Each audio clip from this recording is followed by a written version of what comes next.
very good evening to you. Glad to have you join us for an hour and a half of news from different parts of Nigeria and beyond, treated with the extra touch of fine details to give you all the perspectives on recent and unfolding events.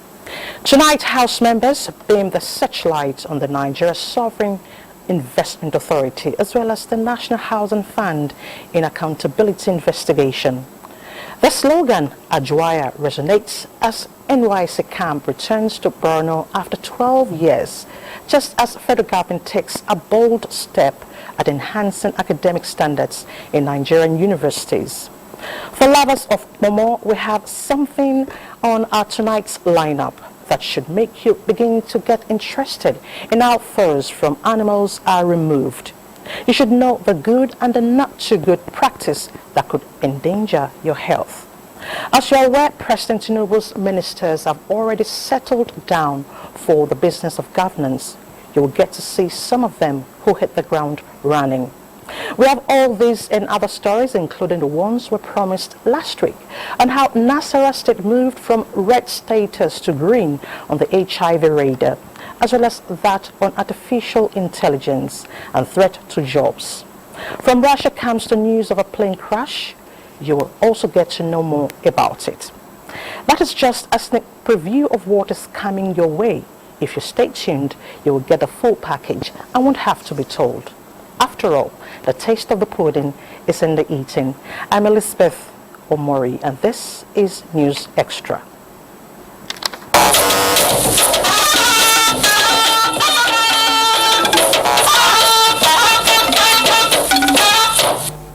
We begin with gender matters. Do you recall the gender bills that were rejected at the last constitutional amendment process?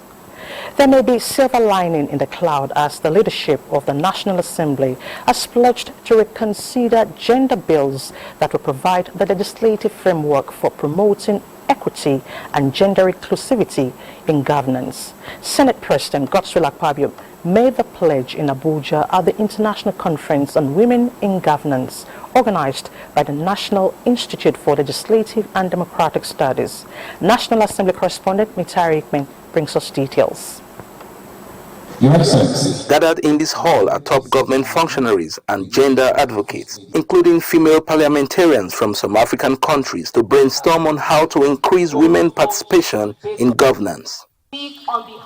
Lois Auta, a politician, is not just a woman, but one living with disability. She recounts personal experience of the barriers women encounter in their quest for participation in governance. In 2019, I ran for House of Representatives here in the FCT, and I was told, "You're from Kaduna State, why are you coming to Abuja to run?" So in 2022, I went back to my state in Kaduna State to run. And I was also told, "We married you to Akwa Ibom, why are you here?" Other eminent speakers at this conference also emphasized that women are holding the short end of the stick and are grossly underrepresented in governance. Our leaders have not really agreed that there shall be additional seats for women in parliament. At the executive level, the percentage of women in ministerial positions since the commencement of the Fourth Republic in 1999 has not exceeded 10%. We cannot achieve gender equality and women's empowerment without questioning the institutions, norms, and values that is empower women. Even up to 40% inclusion in elective and appointment positions is needed. For the leadership of the Nigerian legislature, the problems are already known. It is now time for solutions to walk the talk. For me, the number of women in the 11th Senate is not encouraging at all and must be deliberately improved upon moving forward. Following the rejection of the gender bill in the 9th House of Representatives, that bill failed to pass because of the challenges of finding modalities for its success. But the 10th House will be revisiting the bill as part of our legislative agenda. Speakers at this conference are calling for strong political will and the removal of constraining laws that impede women participation in governance in order for Nigeria to move closer to the goal of achieving 35% affirmative action for women. In Abuja, Mitaire Ikwen, NTA News. Into food financing, the managing director of the Nigerian Sovereign Investment Authority, Aminu Umar Sadiq, says the country is still in need of more fertilizers for the country to be secured in food supply.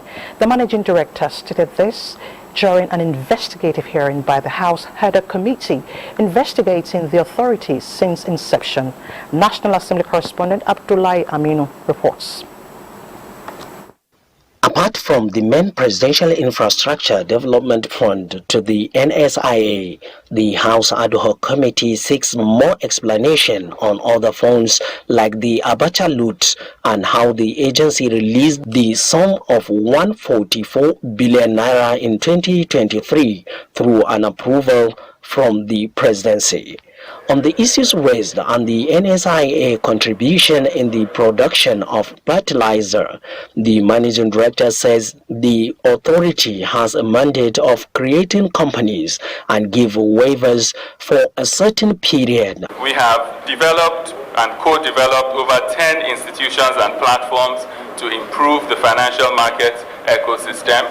To name a few, we created a company called InfraCredit, a financial guarantor that motivates domestic capital from pension funds into the infrastructure sector. The committee chairman requested additional information on the Kano Solar Power Project and detailed sources of funding, including recoveries and stabilization funds. At the point that Nigeria is now, there is need for transparency and accountability from everybody in public office. The committee resolved to invite the Auditor General of the Federation, Minister of Finance, and the Central Bank of Nigeria for further clarification to ensure transparency and accountability are adhered by the NSIA. From the National Assembly, Abdullahi Aminu, NTA News. Meanwhile, the House of Representatives is to review the National Housing Fund Establishment Act of 1992 and amend the law to meet contemporary housing needs. This is coming from the Deputy Speaker Benjamin Okeze-Kalu at the investigative hearing on alleged non-remittance to the fund and the status of its utilization from 2011 till date. Ignatius Nkwo reports. The idea behind the National Housing Fund Act of 1992 is to close gaps in Nigeria's housing deficit. Unfortunately, this seems to be far-fetched. A motion in the House of Representatives in July this year threw up these concerns. An ad hoc committee was mandated to investigate allegations of non-remittance to the fund and the status of its utilization from 2011 till date. And Nigerians must get what is due to them through the housing funds. We are fully ready for this. The House of Representatives was therefore alarmed to receive allegations of non-remittance by employers and, in other cases, mismanagement and misappropriation of the hard-earned salaries of Nigerian workers. Federal Mortgage Bank of Nigeria presented the total remittances by ministries, departments and agencies of government between 2011 till date. As the Executive Secretary of the Federal Government Staff Housing Loans Board explained that the board does not receive remittances directly, rather from the Federal Mortgage Bank on a special arrangement for only federal staff. Remittance by all stakeholders that contains remitter references from 2011 to 2023, that's to date, 238 billion 557 million. The Federal Government Staff Housing Loans Board and Federal Mortgage Bank entered into a partnership, an MOU, which I've also attached here, to grant soft loans at 8% interest rates to federal public servants to improve on their houses, to renovate their houses. The loans were called home renovation loans. So are they aware all over the Federation, federal workers, that this was available at that time? Federal Mortgage Bank did, I understand, a very serious sensitization program. The Association of Real Estate Developers of Nigeria, the Nigerian Labour Congress and Federal Housing Authority of Nigeria also made submissions. The Federal Mortgage Bank and the Integrated Payroll and Personnel Information System are to reappear at the next sitting. Ignatius Nkwo, NTA News. And from the court, we hear that the arraignment of the suspended governor of the Central Bank of Nigeria, Godwin Emefiele, was stalled the second time. Godwin Emefiele wants Sadatu Yaro and a firm linked to Yaro, who is the second defendant in this matter, were to be arraigned before the High Court of the Federal Capital Territory. Emefiele and two others are being tried for an alleged procurement fraud running to 6.9 billion naira. The defendants will be facing 20-count charge preferred against them by the federal government of Nigeria.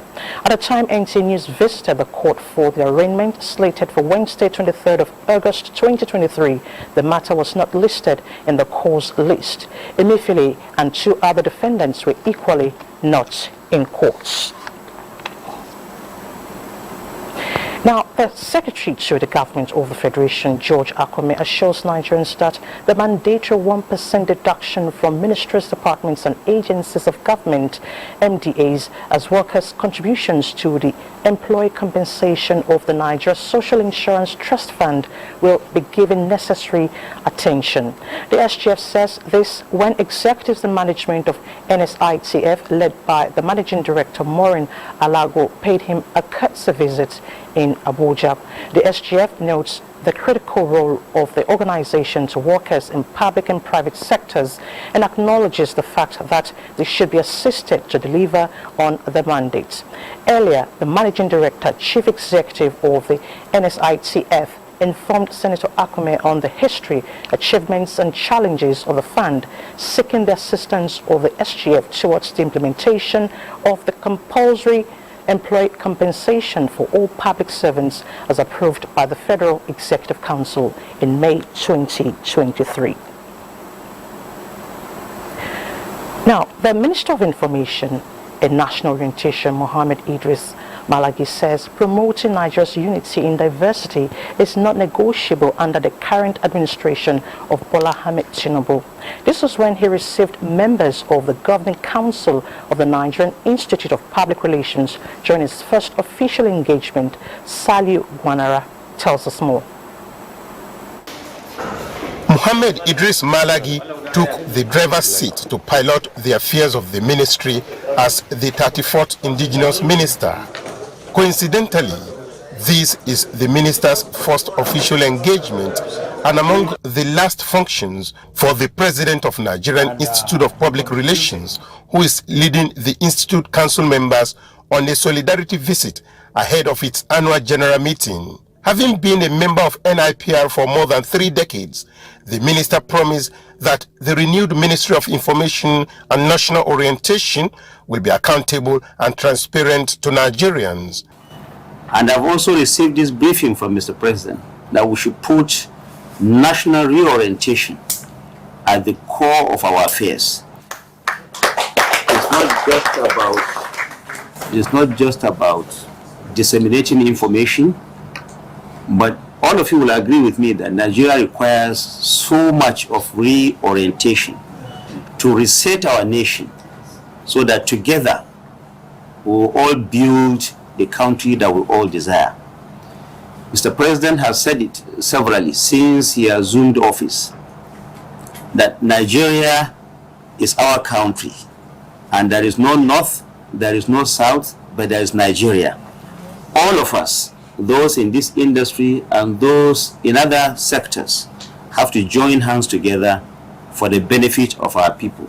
But I want to assure you on behalf of the Institute that in us, you have a battalion that is going to rally around you to ensure that whatever we can do, professionally and otherwise, to ensure that you not only succeed, but you exceed expectations. Documents on Citizens Summit on Peace and Stability in Nigeria, initiated by NIPR, was presented to the minister as the institute sought after the ministry's support for the development of NIPR and its members. In Abuja, Saliu Gwanara, NTA News. And in other news, about 3 months into the current administration at the center, APC's Frontliners Forum has described as remarkable the implementation of the renewed hope agenda. This is coming as the association paid a courtesy visit on the national chairman of the Governing All Progressives Congress, Abdullahi Umar Ganduje. Political correspondent Abubakar Akwanga has details of these and other activities at the party's secretariat. Those who contested at the different levels be given due consideration. This is a group of women politicians on the platform of the All Progressives Congress APC who had tested their popularity during different election seasons. Apart from welcoming the national chairman, they have one agenda on the table, and that is to push for more recognition of the women in this new dispensation. We are requesting the parties to recognize our efforts, and those who contested at the different levels be given due consideration because of our contributions to the growth and success of the party. Mr. President is doing a lot from what we have seen so far. There are many women as ministers. We assure you, APC will continue to promote women participation. Ariwa community of APC Southwest and Confederation of APC support groups also came calling. Their mission is to support the party and its leaders on its platform at the national and subnational levels. We are here to give you our support to make sure that we turn around APC, reposition it for better tomorrow. We thank you for all these documents. We'll study them, and we assure you, Mr. President, we'll do something about it. The national chairman acknowledged the size of the task ahead of the party and urged Nigerians to keep faith with the new administration as measures are being taken to ensure every policy initiated comes with relief and long-term impact. In Abuja, Abubakar Akwanga, NTA News. Meanwhile, All Progressives Congress APC National Working Committee has announced the names of officers to fill vacant LWC and zonal positions of the party. The announcement was made by the party's National Secretary Ajibola Bashiru during a media briefing on the outcome of the NWC meeting held at the APC National Secretariat.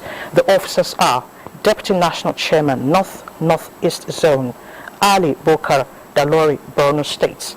National Vice Chairman, Northwest Zone, Garba Dati Mohammed, Kaduna State. National Legal Advisor, North Central Zone, Professor Abdul Karim Abubakar Kana, Nasarawa State. National Welfare Secretary, Southeast Zone, Donatus Mwapa, Abia State. National Women Leader, South Zone, Mary Alile Idele, Edo State. Deputy National Publicity Secretary, North Central Zone, Duro Meseko, Kogi State. And Zonal Organizing Secretary, North Central Zone, Ikane Shwaibu Okolo, Kogi State. The National Secretary says the action of the National Working Committee in filling the vacant positions created in the party was guided by the resolution of the National Executive Council meeting of August 3rd and Article 13 of the party's constitution, which is supreme. Now, President Bola Tinubu felicitates with His Eminence Sultan of Sokoto, Muhammadu Sa'ad Abubakar III, and the Sokoto Sultanate Council as a revered royal father and spiritual leader of Muslims in Nigeria turns 67 on the 24th of August 2023. The President shares in this moment of joy and thanksgiving with the leader of the Qadiriya Sufi order, who also serves as head of Jama'atu Nasr Islam, and President General of the Nigerian Supreme Council of Islamic Affairs. The President acknowledges the sacrifices and selflessness of the Sultan of Sokoto, who has since his assumption of office in November 2006 worked assiduously for the sustenance of peaceful coexistence in the country and beyond. President Tinubu prays for more years of strength, health and wisdom for His Eminence. Coming up on News Extra, blueprint to enhance academic standards in the nation's ivory towers. How do you feel about the artificial intelligence phenomenon? Do you see it as a threat to jobs? Stay tuned for these and more as we take some time out now. You're still watching News Extra. The Land Forces Simulation Center, Nigeria, is providing real-time scenario to develop troops' capacity to combat the nation's emerging security challenges. The Chief of Army Staff, Lieutenant General Tariq Lagbaja, stated this in a message at the ongoing simulation exercise, codenamed Dragonfire. Defense correspondent Ismail Musa, who was there, brings us details. The Nigerian military is engaged in several internal security operations across the country in the ongoing drive to further secure the nation. To enhance the capacity of the Reki Battalion 245 in Ikom Cross River State, involved in the fight against oil theft, transborder crime and other criminality in the region, officers and soldiers from the battalion are at the Land Forces Simulation Center for real-time training using simulation. It is pertinent to note that simulation exercises are critical components of military training. They enable critical assessment of components and capabilities to enable in developing tactical, strategic, doctrinal solutions.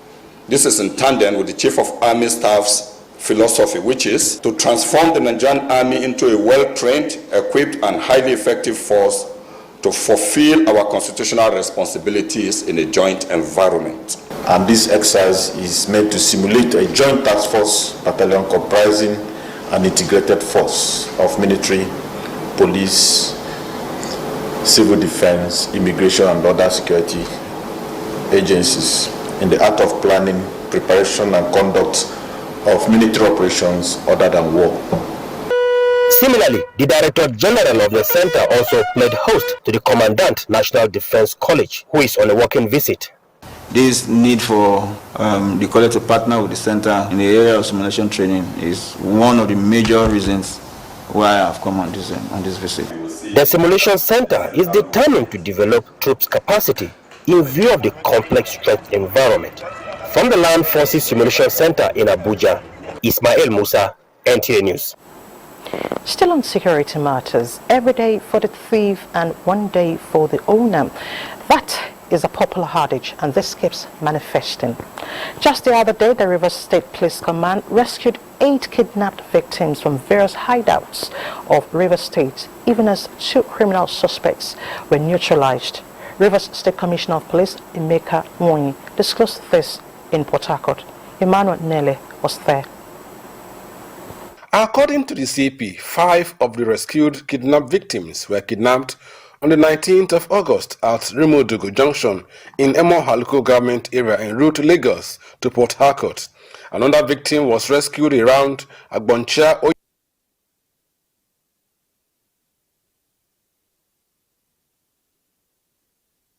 Apologize for that glitch. Let's move on.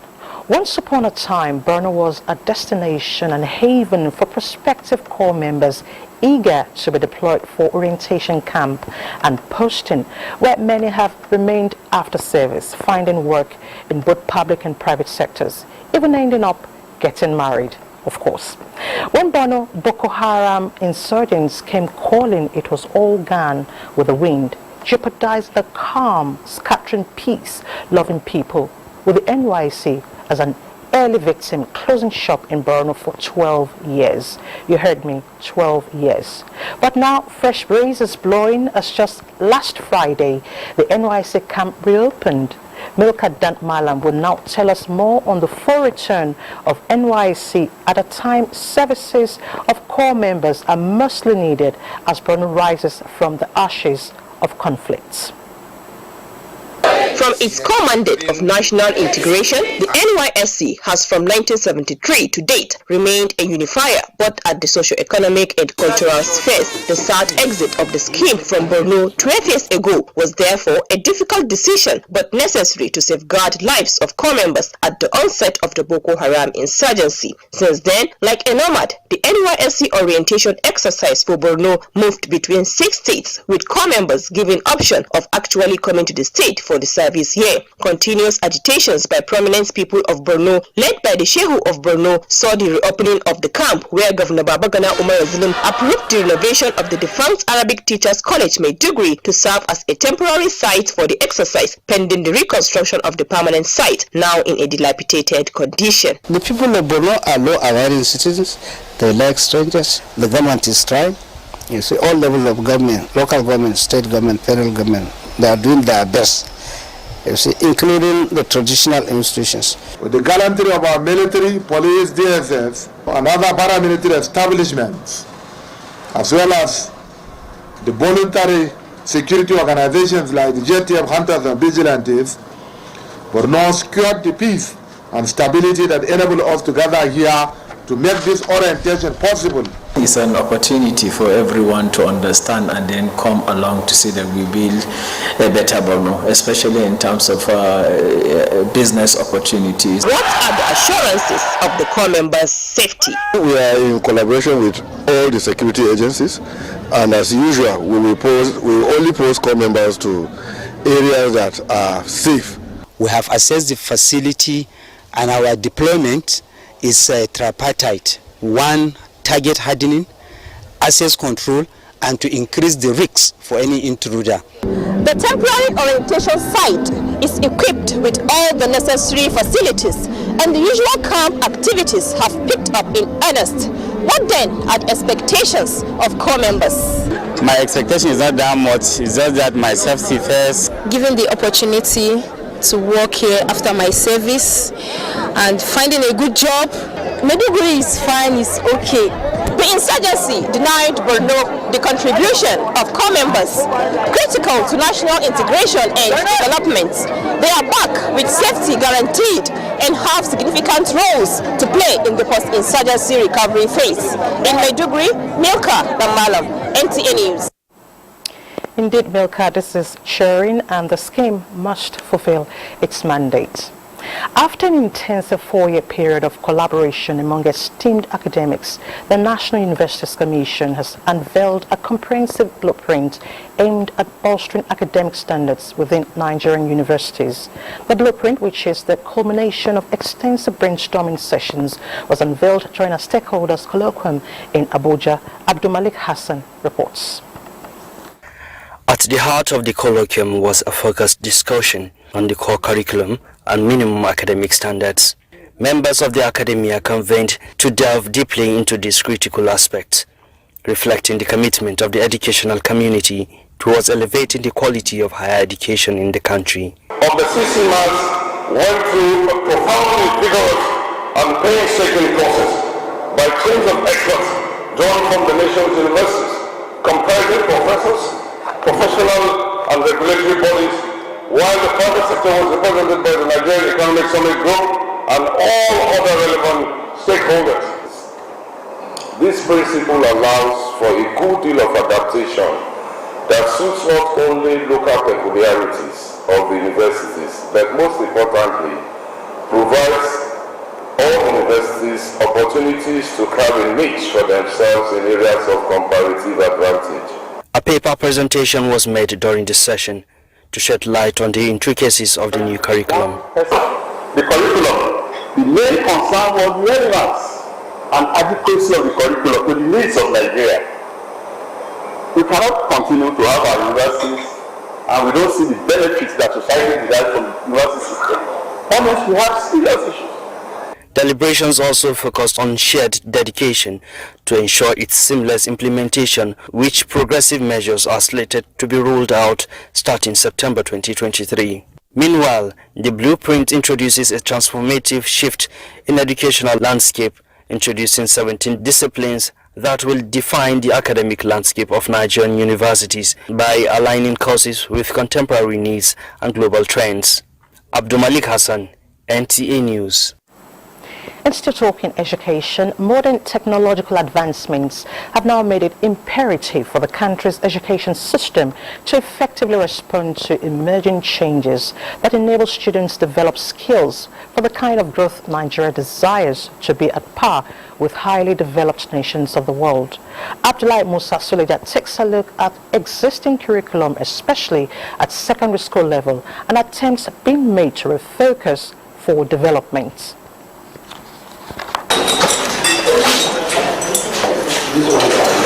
The school curriculum is a detailed plan set by policymakers in the education sector.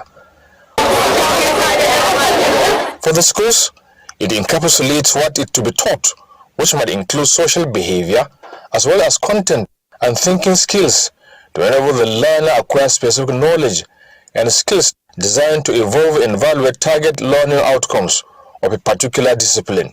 And this is applicable to all levels of education. The old senior secondary education curriculum was found to be no longer relevant to the overall objectives of our education. Communities and societies. The National Education Research and Development Council, which mandate is to provide building blocks for strategic education planning and development, quality assurance, policy formulation, and implementation, is concerned about the curriculum, and it is working toward a revision that will better engender requisite 21st century skills in the students. There was also the urgent need to create opportunities for students to acquire the relevant trade and entrepreneurship skills needed for poverty eradication, job creation, and wealth generation, as well as consolidate the foundation for ethical, moral, and civic values required at the basic education level. It's not just the curriculum that is the problem, but the implementation, the ministry and its agencies. We are all up to the task. It is expected that if the curriculum is shaped to capture the needed requirement, that will mold the behavior and, most importantly, instill skills and entrepreneurship knowledge in the students, the nation will march toward catching up with other climes that are striving for knowledge economy. Abdullahi Musa Suleja, NTA News. Involving entrepreneurship at secondary school level, a step in the right direction. We are told if you think the cost of knowledge is high, you should try ignorance and see where it will lead. No wonder the Osun State government says it is on the path of revamping the education sector in the state. Governor Ademola Adeleke at an education summit in Osogbo promised to put all mechanisms in place for a better learning condition for students. Femi Afariogun tells us more. EC result analysis showed that Osun State ranked 34th in 2021 and 36th in 2022. The growing concern of state government and stakeholders on performance index and the education sector in the state gave birth to the 2023 Education Summit. You are enjoined to present your candid opinion and advice on how we shall get it right. The Minister of Education is confident of robust contribution of good people of this state. With similar summit held 13 years ago, implementation is a bigger challenge for stakeholders. Although we need to evaluate the question of how we got here, we should, however, be more mindful of how do we get out of this situation. And we can make Osun State to be the best in the world. We walk it, we talk it. Not that we talk it alone. The state government is anxiously waiting for the recommendations of the summit. Mark it. It is not going to be an exercise in futility. The 3-day summit is tagged Getting It Right and Revamping Education Sector in Osun State. In Osogbo, Femi Afariogun, NTA News. There was this debate topic in secondary school: man's invention obliterates him.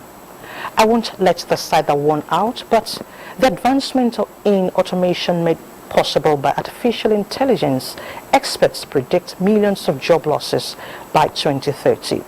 Well, this looks like obliteration to me. In this special report, Toibat Anifowoshe examines this threat to jobs posed by this development.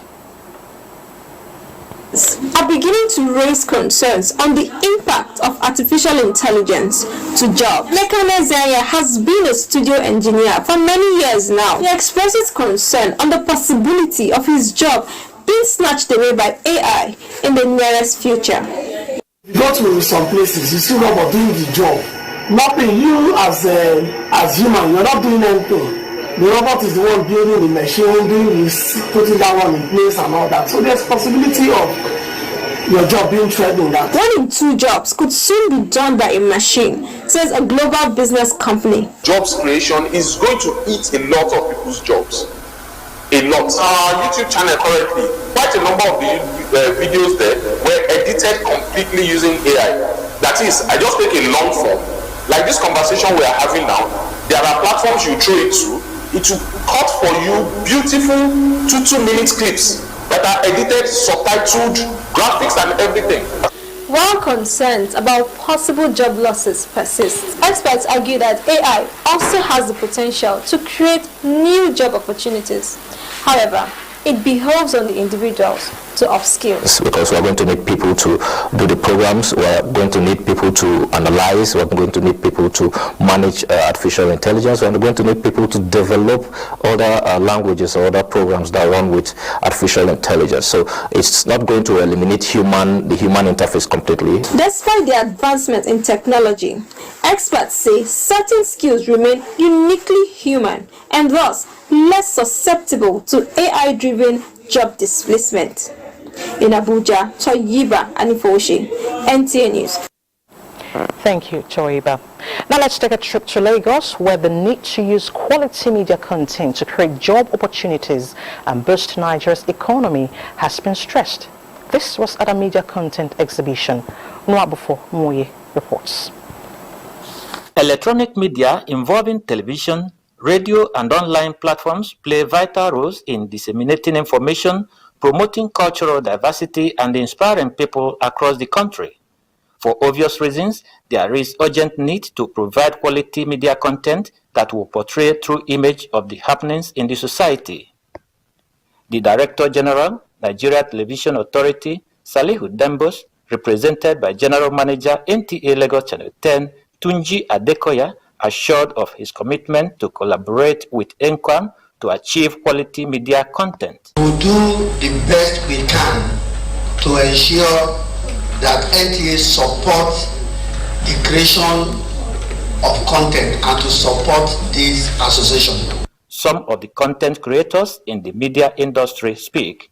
Production organization, and because of that we are positioned to bring very good educative, informative and entertaining content by ensuring that content produced meets relatable standard across the world. VSL is a program slated for the youths within the ages of 18 to 40 years. That is in the studio.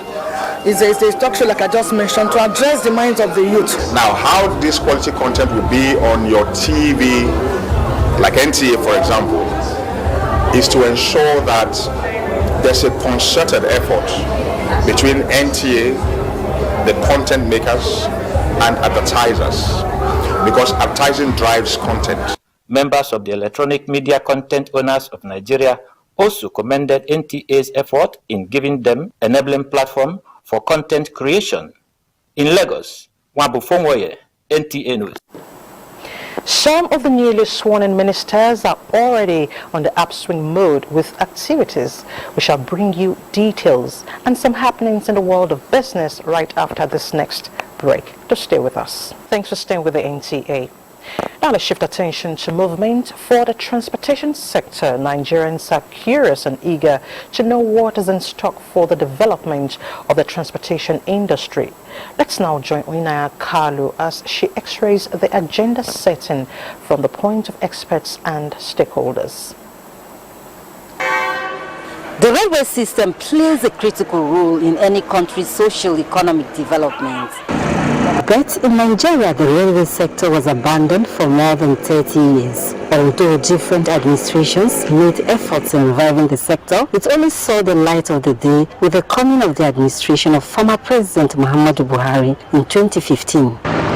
In 8 years, 4 projects were completed and in operations: the double-track Lagos-Ibadan Standard Rail, the long-awaited Itakpe-Warri Rail, the Abuja Light Rail, and Nigeria's first standard gauge, the Abuja to Kaduna Rail Line. The Abuja to Kaduna Rail Line is the first standard gauge railway line to become operational, and since it was inaugurated in 2016, this rail line has moved not less than 15 million passengers from Abuja to Kaduna and back.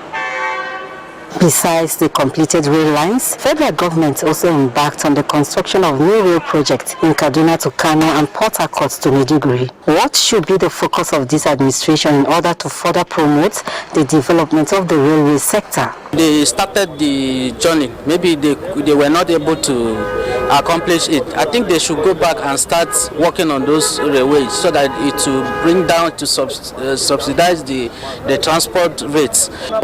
From this informal setting to the view of a widely traveled Nigeria, the Director General of National Council for Arts and Culture, Olusegun Oshomwe, who believes on the expansion of the reach of the rail network. What we need more almost in every state of Nigeria is the monorail. Like if you are going from Garki, what takes you from here to Garki to Wuse to Zone 6 is monorail. A monorail, I'm assuring you today, will change the story of Nigeria. For experts in the industry, the new administration should be consistent with massive investment in rail development while prioritizing the completion of ongoing projects. Special attention be given to this sector, that is the rail sector. The policy consistency and continuity, develop a 10-year rail development plan. That's what Egypt did with its railways, 20 years consistent budget. Addressing the security challenges of train attacks, kidnapping and vandalization of facilities by investing in new technology should be of top priority. Between Mokoa to some place around Kaduna, vandals, have removed the rail tracks, and the train was attacked and so on. So this issue of security and so on. But you can see, you can monitor the tracks. Technology has provided that. Issues of poor maintenance, key players said, should be tackled by attracting private sector participation in rail development. We reform and restructure that environment. So you bring money, you bring private sector into the fray.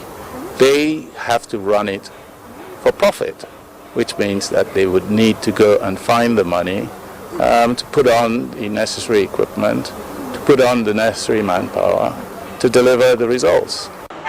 Experts maintain that agenda setting for Nigeria's rail system holds great potential to transform the country's transportation sector and drive economic development. Oyinaya Kalo Oka, NTA News. Movement is crucial to all human endeavors, be it movement of persons, goods or services. An effective transport system and infrastructure, especially rail, which is cheap, is therefore a thing that is not negotiable. That is why the new Minister of Transportation in Nigeria, Saidu Ahmed Alkali, is promising a better time of renewed hope as focus will be on modernization, rehabilitation, planning and development of the rail transport sector with efficient security service. Once again, Oyinaya Kaloka brings us details. The transportation sector plays a crucial role in the development of any country. In Nigeria for the past 8 years, some achievements have been recorded, but experts believe consistency and continuity are vital keys to achieving an efficient transportation network. For the new man at the helm of affairs as the transportation minister, Saidu Ahmed Alkali, a 3-term senator, the tasks ahead are extensive, he said, but the work must be done to turn around and improve the sector. As a complement towards ensuring the realization of this aspiration, I will support the provision of necessary conducive environment, while at the same time maintain zero tolerance to indiscipline, laxity, inefficiency, and any form of misconduct in the discharge of any official responsibility. He spoke on the urgent need for presidential assent of the pending transportation bill for a deregulated sector. I will follow it up with the President and Commander-in-Chief, and of course the joint houses of the National Assembly, the Senate and the House of Representatives, to ensure that the bill has passed the third reading and will be assented by the President and Commander-in-Chief. In a bid to ease the cost of transportation in the country due to fuel subsidy removal, the minister noted that the ministry is considering the introduction of electric vehicles into the proposed mass transit scheme. Goyina Kalu Oka, NTA News. Thank you, Onyi, for those reports, and I do agree with you. There should be massive investments in our rail system. Now, the Abuja Light Rail project will receive topmost priority to ensure ease of transportation for residents. Minister of the Federal Capital Territory, Nyesom Wike, gave this indication during the inspection tour of the rail system in Abuja. Onoze Yakubu was there and brought back these reports. The 23-kilometer lots 1E and 3 of the Abuja Light Rail project has since been completed, but has remained non-functional owing to acts of vandalism carried out on some critical components of the system. The first official engagement outside the office by the 17th FCT Minister Nyesom Wike is to inspect this critical national asset with a view to reviving it for the immediate use of the public. I can assure the public this is one project we must take to logical conclusion. It is not going to be a project we'll just abandon. Let's complete this before we go to lot 1B. And I thought too, by when you started this project, you would have identified which areas are the most traffic areas.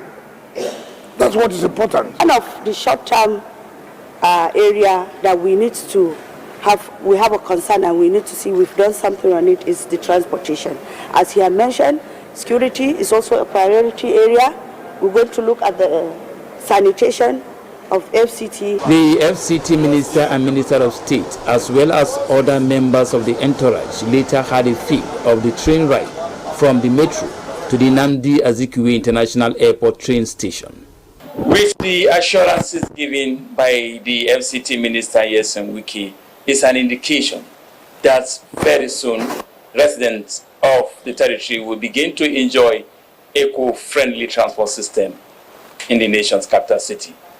From the metro station, Onoze Yakubu, NTA News. Thank you, Onoze. And you know, more on the matters, let's now join Musa for some financial reports. Musa.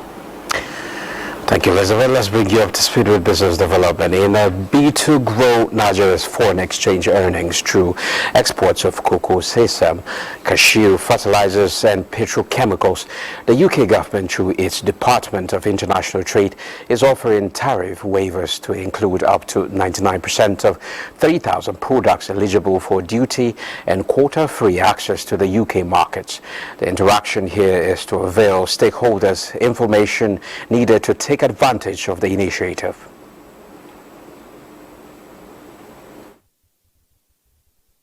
.5% removed on sesame oil, 6.4% removed for woven cotton, 4.5% removed on cocoa paste, and 12.5% removed on plantains. Cutting off all those percentages, ranging from 2% to 4.5%, will go a long way to encourage exports of those commodities. Nigerian economic aspirations that remain that of altering the structure of productions and consumption patterns, diversifying the economic base and reducing dependence on oil, with the aim of putting the economy on the path of sustainable, all-inclusive and non-inflationary growth. Developing countries trading scheme, which came into effect in June this year, is to also increase volume of trade and services between both countries, which currently stands at £7.6 billion. Now, the need for government to establish efficiency unit to reduce wastage, block leakages and cut costs in all ministries, departments and agencies is critical to maximum utilization of scarce resources for the development of the society. Mr. Udu made this disclosure during a study tour to Federal Ministry of Finance, Abuja, by a delegation from the Ministry of Finance, Nasarawa State, led by Dr. Algot James.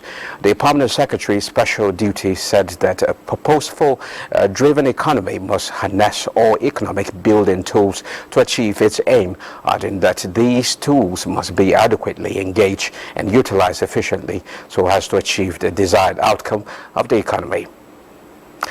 And now to capital market. The equities market closed midweek trading slightly bullish as investors gained 2.27 billion naira to end the session.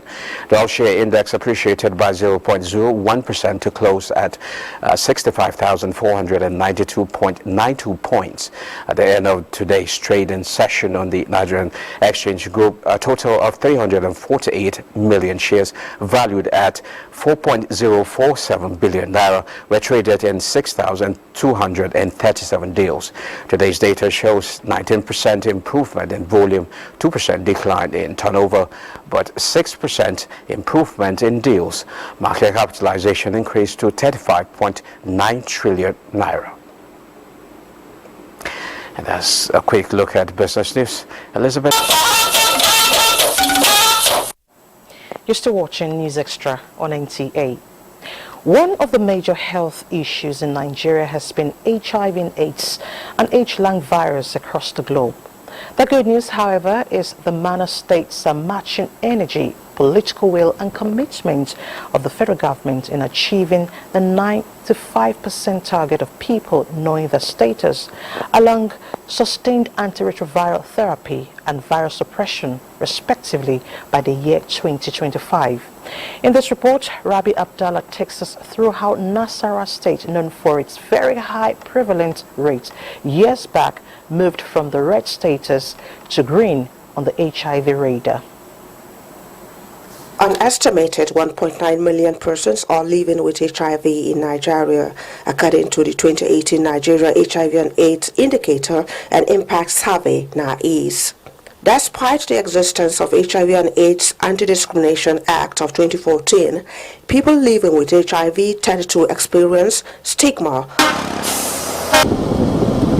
This is the Dalhatu Araf Specialist Hospital, located in the heart of Lafia, Nasarawa State Capital, and there is a reason why it is the #1 go-to facility when it comes to HIV and AIDS services.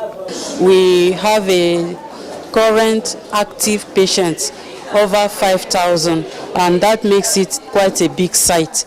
So we offer all comprehensive services in the facility, and also we serve as a hub. Ruth Yakubu is a client of the hospital who has been living with the virus for the past 18 years. She takes us down memory lane. My husband was already down with the ailment. I went for the test and it became positive. Then there was no free drugs. I was buying a drug, an ARV for 1 month at 10,000 naira. That was in 2004. My husband came down with the opportunistic infections, so he couldn't make it. He passed on in 2006. Records show that as at 1999, the HIV prevalence rate for Nasarawa State stood at 10.8%. Around 2010, our prevalence was high, almost about 10.6%, and by 2016, we're at 4.8%.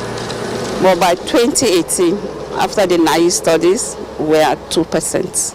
Thus, we left the red to green.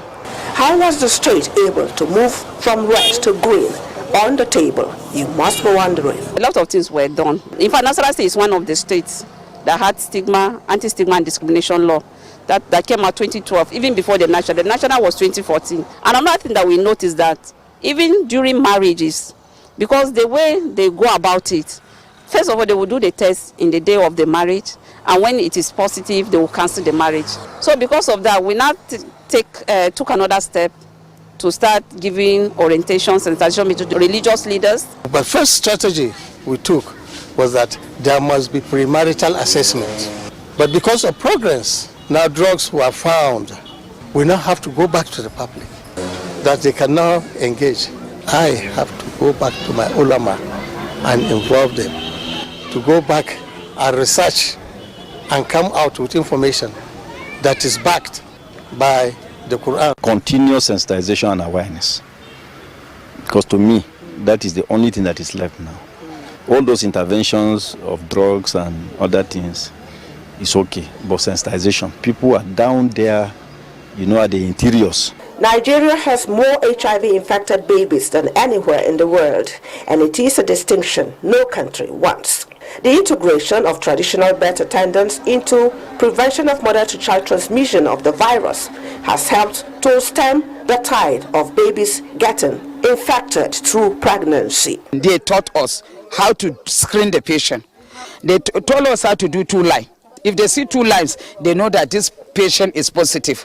If they see 1 line, they know it's negative. But for confirmation, they should take it to the Link Hospital nearby. The challenges that we have is funding, because since the World Bank project ended, it's only the government now that is funding HIV in the state, aside from the partner. The partners, donor fatigue. For the Director General of the National Agency for the Control of AIDS, NACA, Dr. Gumel Aliyu Gambo, Nasarawa State and its likes translate to the country's success story, evident in the significant dip and the HIV national prevalence of 3.4% from 2007 to a population-based prevalence of 1.3 in 2018.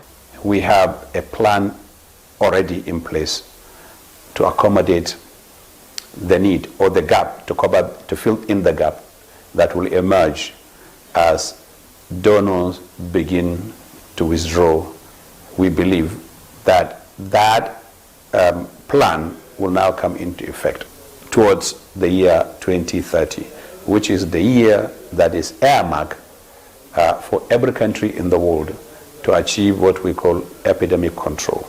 While AIDS remains an unfinished business, ensuring increased availability, quality and sustainability of services for HIV treatment, testing and prevention, health watchers say must remain top priority for government, so that not only is no one left behind, but well served. Rabi Abdullah, NTA News. This report is enlightening. Don't be afraid to go for a test. Don't wait until you want to travel out or get married. Know your status. If you visit an abattoir and see the dexterity with which butchers skin carcasses of animals after roasting the fowls with tires, you will enjoy the spectacle. But roasting with tires, how healthy is it to humans and the environment? Your guess is as good as mine. Medical experts are advocating more hygienic solutions to managing meat processing from slaughter slabs to consumption level. Using tires to roast exposes consumers to cancerous substances, more so with anthrax as a health scare. Hakimat Aliyu in this special report takes another look at this brisk business going on at some slaughterhouses in the nation's capital. Of the growing concern over consumption of meat, a favorite in many homes, practitioners over time have rung the bell on the need for caution. Also, the continued use of tires to roast the animal's skin, which is manifest in most abattoirs, is another growing concern on food safety. This is aside the environmental degradation and pollution of the atmosphere. The smell that is coming out of there is something else, and the smoke from the abattoir, so we need to do something so that it will not cause sickness to people. I see them burning animal skin with tires, but they say that is their own way of understanding because they don't have the equipment to burn it in a legit way. So they say that is how they used to do it. But that is not encouraging because after burning the tire with the skin, they will simply bring the skin for us to buy and eat. Speaking of camera, a young lad who makes a living off the business sees the use of tires as a fast process by which the hair on the skin of the slaughtered animal is removed. Whole atmosphere here is covered with smoke emanating from the roasting of animal skin around this axis of the abattoir. What's the health implication of this? A veterinary expert, Dr. Bala Mohammed, condemns this practice, blaming it on ignorance. So using tires to burn what we eat, be it the skin or the meat, is actually a no, and it's a way of introducing carcinogens, cancer-propelling chemicals into the meat that we consume. And those who practice the use of tires in burning the skin should be educated to also understand that whatever they seek to gain from burning the skin or selling the skin can be gotten from other things. The expert maintains that there are alternatives and healthy ways of deskinning animals rather than the use of tires. Those going for the delicacies in terms of bomo and what have you that is derived from preparing this skin. There are many other ways that are environment friendly that you can take off the hair, having to do with industrialization and technology, even boiling and having to shave will suffice. Tires are also believed to contain toxic substances which contaminates the environment. Hence, relevant authorities are expected to take urgent measures against this practice. In Abuja, Hakimat Aliu, NTA News. Thank you, Hakimat. But for all the Pomo lovers, this is quite scary. No to roasting with tires. Hanging there for a pace of sports that raises the hope of street children with eyes on the bigger picture, courtesy A Good Samaritan. Stay with us. Hello, with everybody for you. Say hello to GoTV's newest package. GoTV Super Plus has all the great channels you love on GoTV Super. Plus, big-time international and kids channels the whole family will love. Plus, plenty of live Premier League action on Super Sports Premier League channel. It's the package you asked for and we listened. GoTV Super Plus, available from 1 August. GoTV, love it. Like a bird needs wings to fly, you need skills to be productive. No matter the level of your education, ITF can train you to acquire skills in areas like mechatronics, metal machining, facility technology, electronics and computer networking, information and communication technology, ICT, culinary art, and agriculture. Acquire a skill and transform yourself from being unemployed to becoming even an employer. Be a valuable Nigerian youth. Say no to unemployment and poverty. I'll spread my wings and fly so high. I'll reach for the stars, yeah, it's time. Industrial Training Fund, developing the nation's human resource. If you want to become something, become a child again. Why be patient?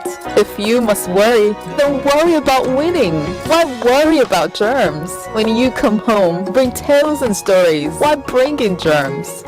Shield your families from germs. When Dettol is a part of every household bucket, then you and your family can stay protected from up to 100 illness-causing germs. Everyday use of Dettol keeps my loved ones protected.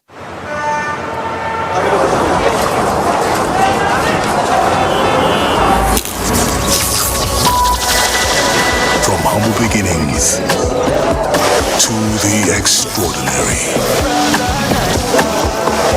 we've witnessed incredible bonds, the rise of legends in the most challenging of times, and the most unforgettable moments that kept us at the edge of our seat. Everything up till now was just the beginning. Legends go head-to-head as timelines have collapsed for the ultimate showdown. Welcome to Big Brother Niger All-Stars. Proudly sponsored by Money Point, powering dreams. in association with HFM, online trading at its finest.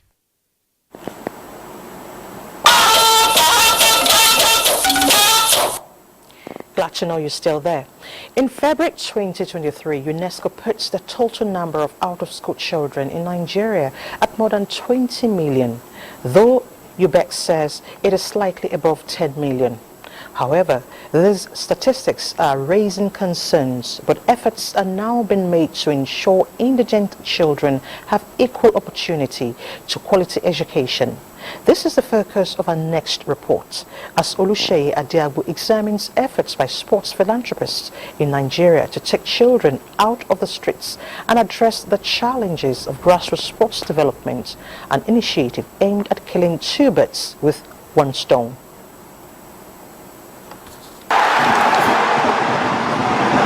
Azizat Oshola celebrating a new record in football. Nigeria's first female footballer to score in 3 consecutive World Cup outings. Today, many girls in Nigeria would rather be an Azizat. I would like to be like Azizat Oshola. I really love her play. Aisha Adegoke is a big fan of Azizat Oshola, and the teenager has put sports at the center of her life, while her parents only want secular education for her.